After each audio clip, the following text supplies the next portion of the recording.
I feel like this weekend was just action-packed. We had Southwick, we had MXGP, we had X Games. It was just a great weekend to be a dirt bike or motocross enthusiast. Sit behind the TV for a few hours on a Saturday or a Sunday, watch Best Whip, QP, motos. Pretty much had the whole gamut of motorcycling in one weekend. Dude, exactly. Yeah, if you were a moto fan this weekend, you had plenty to choose from, and you had a lot of great racing and competitors to watch as well. Dude, especially for you, you were at Ventura X Games. I was, yes. Supporting our athletes, hanging out, having a good time. So how was that experience? It was fun. We had another successful year at X Games. It is pretty stressful as well. It's just, one, you want to see all our own riders that we support do well. Also, you get to know all the competitors as friends also. So you just want to see them perform at the level you know they can, but also be safe and get through the weekend, because it's just, X Games is a weekend of them pushing the limits of what they can do. So it's really fun to watch, but as a sponsor and as a friend, it's equally kind of stressful as well. Yeah. Everybody did great. We were close to a couple podiums, but hats off to everybody that did podium. Like, they performed excellent, and it was just a really good time. I'm happy to see it back at Ventura. It's a really cool venue. You got the beach right there. Good mix of events going on as well. And they did a really good job from what they learned from last year to how they put on the event this year, just in terms of how everything was laid out, how it was scheduled, the layout of the ramps and the landings for best whip, best trick, and quarter pipe as well.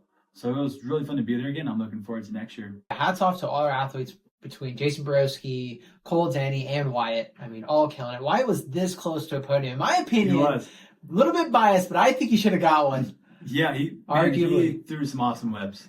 He was getting head underneath the bike, upside down. And backwards. Yeah. Like, dude, it was unreal. It was. That's good for him. That's why it's second year competing in Best Whip for X Games. So it was fun to talk to him and just hang out with him throughout the weekend to see how he was feeling from last year to this year. I think he had a lot more fun this year because he still had the nerves, but he knew what to expect. So it wasn't all new plus the nerves. Yeah. So I think we could see it in his riding as well, as he felt more like, I belong here with these guys. And it's really fun just to watch your friends kind of come up and progress and become such competitors as they are. Yeah, for sure. Well, let's roll right into Speaking of best whip, who had the best whips at Southwick? Deegan. Dude, by far. By far. Maybe even the sketchiest ones, too. Especially Moto 2. That one was like on the limit right there of like disaster and spectacular. Moto 1 whip made me go like, oh my God. Moto 2, I almost dropped my drink. Yeah. It was so like, man, it's just style and heart out of that individual. Yeah. Like, that's just, good for him. I'm a fan. Like, truth be told, I wasn't the biggest Haiden Deegan guy, especially when he last year, kind of cocky, maybe rubbed some people off the wrong way. And I was one of those people. But man, I love watching him ride. A, it's a lot of fun. And B, he puts on a freaking show on and off the podium. He may not agree or disagree with what he has to say on the podium, but he backs it up every single time. It's almost like I'm watching UFC. With motocross. Like, he brings that mentality and that aggression, that personality to our sport, and I think we need it. So hats off to Haiden Deegan, not only on the track performance, but off the track as well. The kid's killing it on all fronts, and I think it's really his title to lose as of right now. Yeah, you're right, man. It's you don't really know what you can get out of an amateur rider, meaning there's a lot of riders that come up as equally talented and turn as many heads and get as much attention as Deegan did, but by the time they turn pro, they may not keep performing at that same level. I'm not going to name any names because it's not talking shit or criticizing them, but a lot of riders, they turn pro and they don't do as good as you expect they would. End up being more mid-pack riders, and by no means is that a bad thing. Like, they're competing against some of the world's best.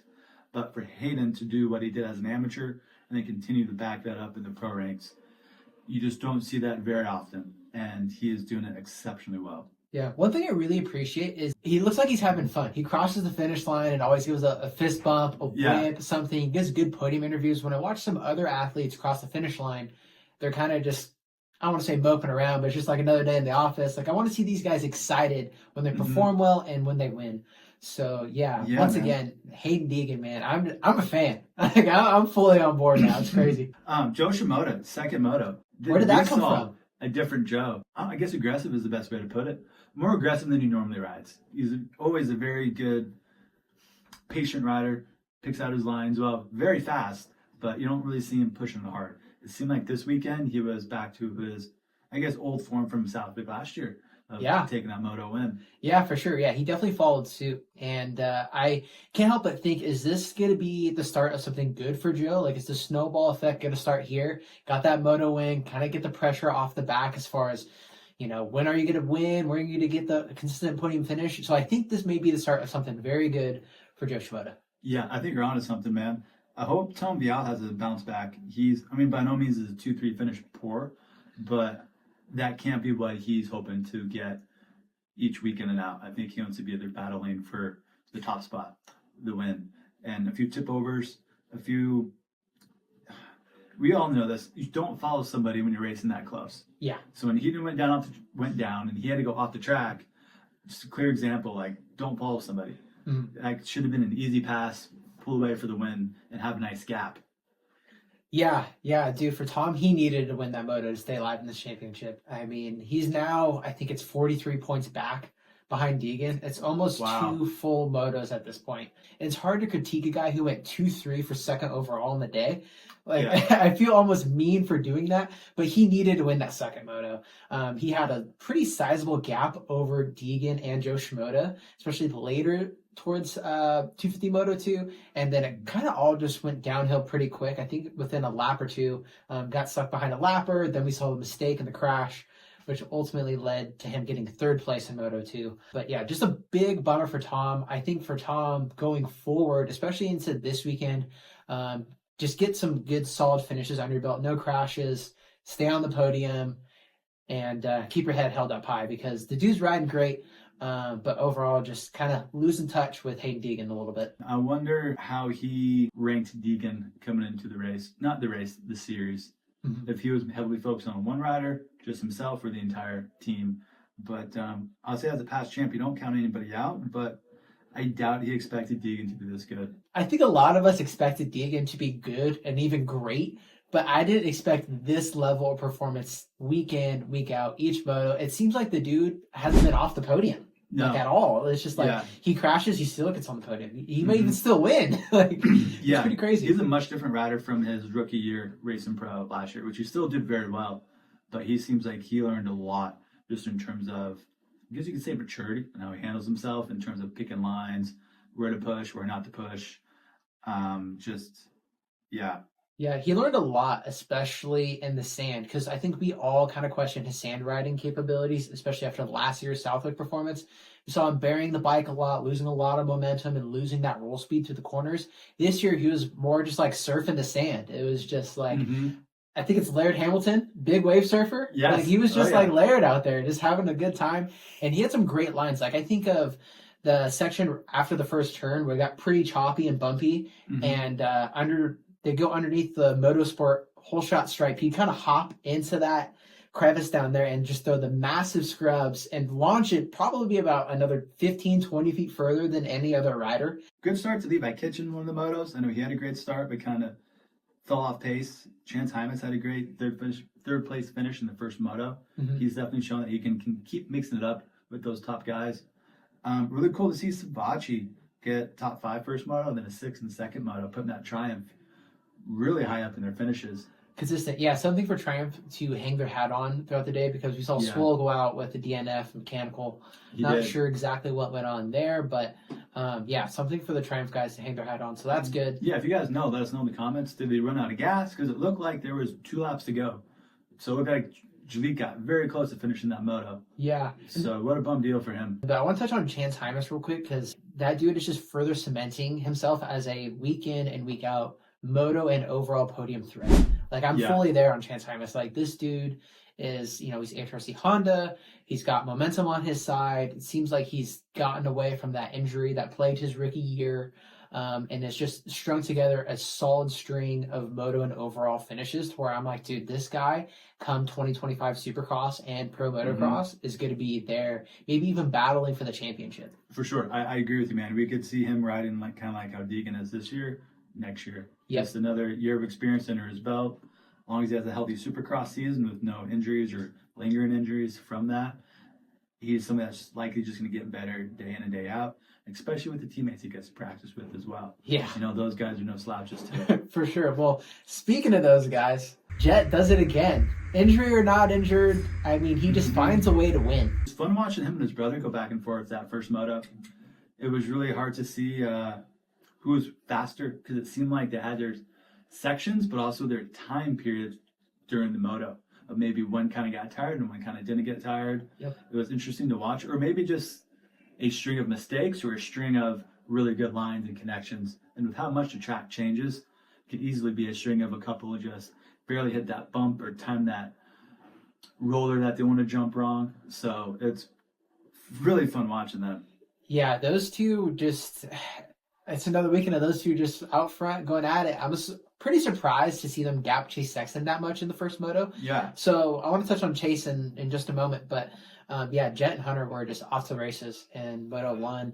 And then in Moto 2, I could clearly see that Hunter was not happy with the pass that Chase Sexton put on him early in that moto. Yeah, because after that really woke him up and fired him up because he passed Chase maybe, I don't know, 3/4 of a lap later. And then in the same spot a lap later than that, he passed his brother Jett and then was kind of off the races for a little bit. He seemed to have his moment in Moto 2.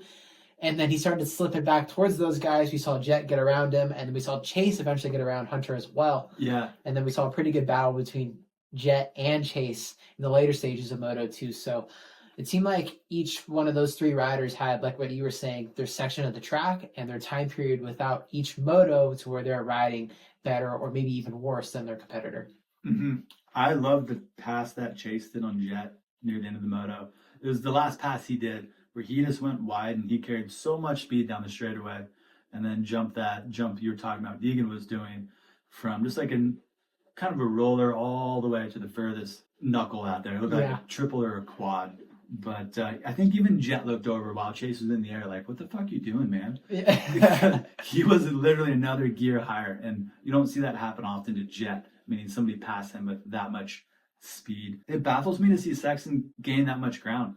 Like if I saw first moto and then I had to guess how second moto would go, I would have been very hesitant to say he was going to catch both of them and then pass him for the lead. Right. Yeah. Like I watched some of these motos with the biggest question mark over my head where I'm like, dude, like this dude, the same guy on the same bike just got dropped first moto. Yeah. And now he's out blowing the doors off the dude that he just got smoked by first moto. I mean, obviously there maybe is a little bit of a caveat with Jett's shoulder injury that maybe we should touch on. It kind of sounds like he's going to go get it checked out, get an MRI.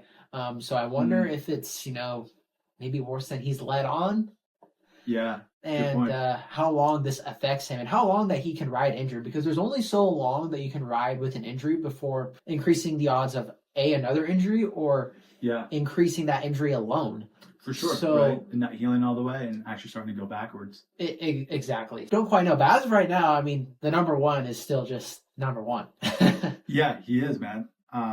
Hard track to tell who had a good bike setup just because of how lively that track is. And sometimes they may be able to jump and time their way through some bumps, and other times they don't have that timing, so they just have to slam through the bumps. What really stands out to me as a suspension tuner is I watch the rider's positioning to see how the bike is working. And if they're positioned well and the bike's working well, that tells me the bike's working well. If they got good positioning and the bike is still kind of all over the place, and that tells me maybe the bike isn't ideal, and or maybe their line choice isn't ideal for that. And then the caveat is, if their position isn't good at all, then it's really hard to extrapolate, is that a good or bad bike setup? Because no matter what, if you're not going into a set of corners or bumps or rollers with good positioning and timing of where you're going to gas and brake and set the bike up, it's really hard for us just to look and go, oh, the bike's doing this or that. Yeah, no, a great talking point, because you can go through the same section and just be out of sync with timing the bumps, and it's the entire way, or your double, triple, so much smoother. Yeah. And you normally see Jett doing that, but every once in a while you see him get a little bit off time. So he's instead of his usual tapping this, landing here, which is so much fun to watch. Yeah, and another thing that played into that, I think, was the rain, especially in 450 Moto 2. Obviously, it wasn't like downpouring and dumping to where it turned it into a mud race, but it was enough to where that hard base became extremely slippery. at spots. Yeah. And then I would imagine that some of the sand, that fluffy sand on the outside, started to pack in with all that moisture and the riders circulating around the track. Obviously, sand is ever changing, so the same rut, if you will, is not going to be the same lap after lap. It's going to get changed because, I mean, especially on these 450s, like the sand's just going to be moving underneath those tires, especially with 40 guys on it. Yeah. I mean, And 40 of the best dudes out there. Right. So I guess what I'm getting at is when you add that rain into the mix with an ever changing track like Southwick with all these bumps, it's pretty hard to time the same section over and over. Southwick threw everything and then some at these riders. It did. I'd like to see maybe a few jumps on the national day be a little bit longer. There's a few tables out there that they're jumping past the landing and then catching the roller afterwards. And sometimes you see them maybe not quite catch it, so they land in a hole. And that's just really hard on the rider. And again, I'm all about this sport being technical and tough, but maybe on the national day, just make some of those landings another 5-6 feet longer for the riders. I think it would improve safety a little bit and decrease out of the odds of them landing in a hole. I don't think that's really an issue during their regular practice days because most of us riders aren't that fast, so we're not jumping that far. But for the national, maybe make a few of the tabletops just a little bit longer and give them a little bit longer of a landing.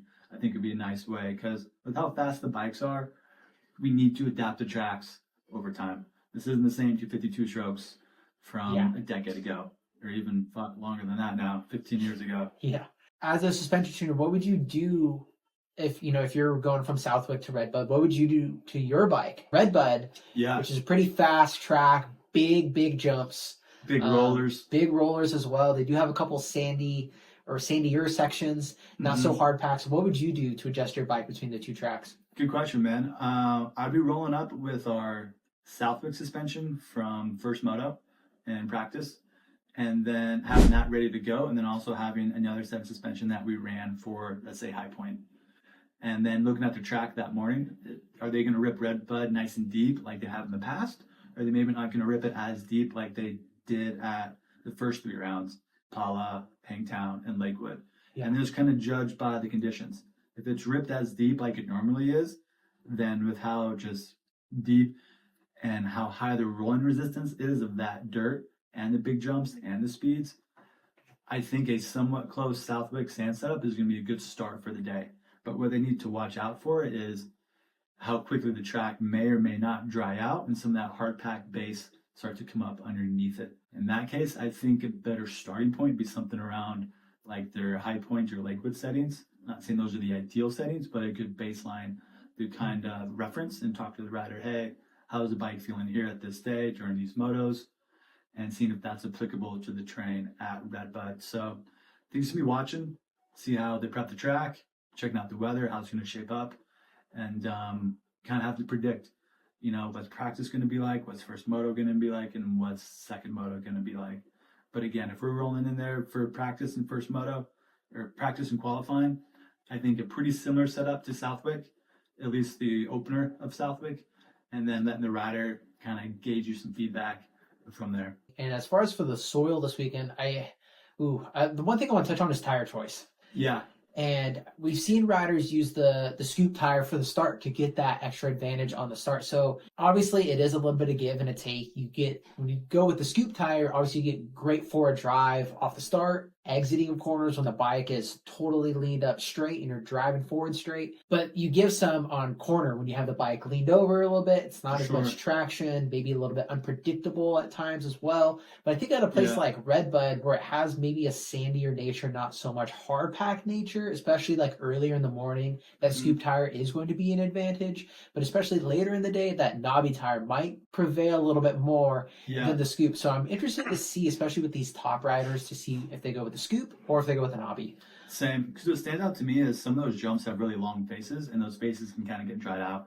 And on those scoop tires, you're going to get a lot more wheel spin than you would versus the non-scoop tires when that long jump face starts to dry out. That's going to be like Larocco's Leap, and then the tabletop, this long kind of like tabletop before Larocco's Leap. It's really jump down the hill, hairpin, and they go through a bunch of rollers. So that one has a really long lip to it, which is very fun to watch. Usually they lean the bike, scrub it pretty hard. But it's going to be fun to watch what kind of track conditions we get. Because if we've seen, Redbud can range a lot, whether it's hot and dry, not too hot, but stays some moisture in there. If it gets wet and rainy, man, that place can get deep. Yeah, for sure. I'm interested to see. I like what you touched on earlier. I'm interested to see how the track prep is this weekend because, as I mentioned earlier, like Redwood's a pretty fast track. Like they get moving quick, and if they don't till it as much, I think they're going to be going a little bit faster than normal. Yeah, it's be really interesting. But before we go, who is your podium predictions for 250 and 450? Okay, I want to take the easy one and say Haiden Deegan for just a 1-1. at Redbud. Yeah, dude. I could see him just all American geared out, some fly stuff. Like he's gonna just mullet. Yeah, he's just gonna just take it in. I'm going for my boy Levi again. I really want to see him get a better finish. I know he's capable of doing it. And then I think Max Anstey is going to take that third. I think this weekend or at Southwick, which is no matter how much of a vet he is and how much experience he has, you got to shake off a little bit of the cobwebs and just get that first moto gate drop out of the way for the moto season. Now that I think that's done, I see him having a very different result this coming weekend than past weekend at Southwick. For the 450s, I'm going to go with Jett. I want to say Chase has the edge, but every time I think that, Jett shows that he does not. Yeah. So I'm going to go with Jett, Chase with a close second, and then Justin Cooper as kind of a known third. Nice. I think Hunter's going to be there for sure, but Cooper's going to maybe have something for him this weekend. Nice. I like it. I'm going to go Haiden Deegan too. I'm going to stamp him for a 1-1. Okay. Mullet, American flag on the podium. Oh, yeah. Dope podium speech. Yeah, I think he's going to kill it.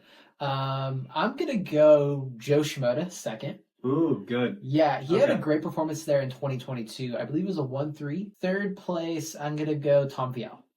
Nice. 450 class, I'm going to go Chase Sexton. Yeah, why's that? So he grew up in Illinois, which isn't that far away from Michigan. So although he's not a Michigan boy, Redbud is his home race. It's his closest to his hometown. So I'm going to go Chase Sexton. I think he's going to ride the momentum from Southwick, that moto win that he got there, Moto 2. Hometown, lots of friends and family are going to show up. I think he's be ready to send it and get 1-1. I'm going to stamp him for 1-1 as well. Do you think we see a performance similar to Hangtown where he just demolishes the field, or is it going to be somewhat of a battle? I think it'd be somewhat of a battle between Hunter Lawrence, who will be my second place pick. Yeah. So yeah, Hunter Lawrence second place. I think he's going to give Chase a good run for his money. All right. But at the end of the day, I still think Chase Sexton, that hometown crowd, will will him to a win. That energy that you get, that home turf advantage. Third place, I'll have Jett Lawrence. I think that shoulder injury is just starting to bother him. And I wonder how long, like what I was talking about earlier, I wonder how long he can ride with this shoulder injury without it being too much of a hindrance. True. And I think it's one case away at Larocco's Leap, one tip over away from just, really being an issue more than it has been. Good point. So I'm going to etch him in. Jump. Yeah, and especially even on the 450s, if you go inside, like it's a leap to make. It also depends on how they route the track before the Larocco's Leap, because we've seen it be a 180 left before the Larocco's Leap. We've seen it be a 90 left. Yeah. So I'm really curious to see the track layout when it gets dropped. I don't know, Thursday, Friday this week. I like the picks. This is gonna be another fun, exciting weekend. It's a holiday weekend, as always. Redbud always lands on that July 4th. So excited for this overall Pro Motocross series. Like, what an awesome series it's been for 2024, and it looks like it's going to continue that way through the rest of the series. So for all as we know, it's really anybody's championship to win, except maybe the 250 class. Yeah. But the 450s, it's still heavily, I feel like, undecided, because anything can happen. Anybody can have a bad race. Yeah, 3 points between the top three. Crazy, between Chase, Jett, and Hunter. Oh, man. Yeah, super crazy. But you guys have a safe 4th of July holiday weekend. We will see you guys in the next JBI race recap. Have a good one.